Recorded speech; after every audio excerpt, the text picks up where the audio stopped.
Prudência, um jovem testou a sua pura inocência, jogando para o alto toda a sua disciplina. Entrou no embalo errado, gosta de cocaína. Não era desespero, não era solidão, tudo acontecia somente diversão. A cidade era nova, lugar diferente, galeras agitadas, muitos adolescentes com carro importado, acabou de comprá-lo. Uma galera se aproxima, querendo observá-lo, saindo do carro, logo se tornou para dentro de seu carro, eles o chamou. Partiram para uma festa que não foram convidados, não eram espaçosos, eram mesmo folgados. Chegando no recinto, todo mundo se arrumou para não ficar sozinho. Uma gata observou, ele foi se entrosando no balanço do som. Chegando na gata que tocou seu coração, mas ele não se reparou no seu parceiro ao lado, querendo lhe dizer que o barco era furado. Barco furado, barco furado, barco furado, barco furado, barco furado, barco furado.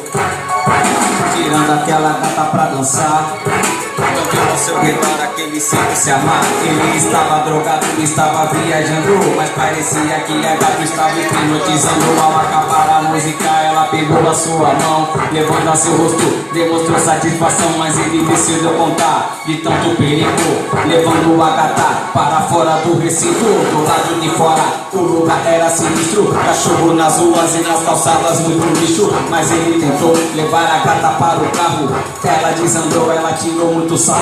De repente na esquina surgiu uma multidão, aqueles caras todos vinham em sua direção. De uma hora para outra o clima ficou pesado, pelo meio do grupo havia o namorado.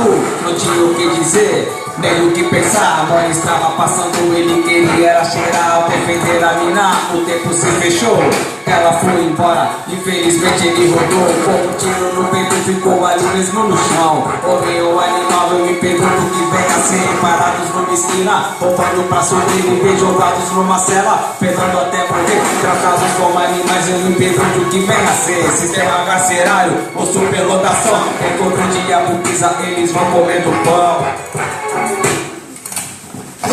Barco furado, barco furado, barco furado, barco furado, barco furado, barco furado, barco furado, barco furado, barco furado, é foda, barco furado.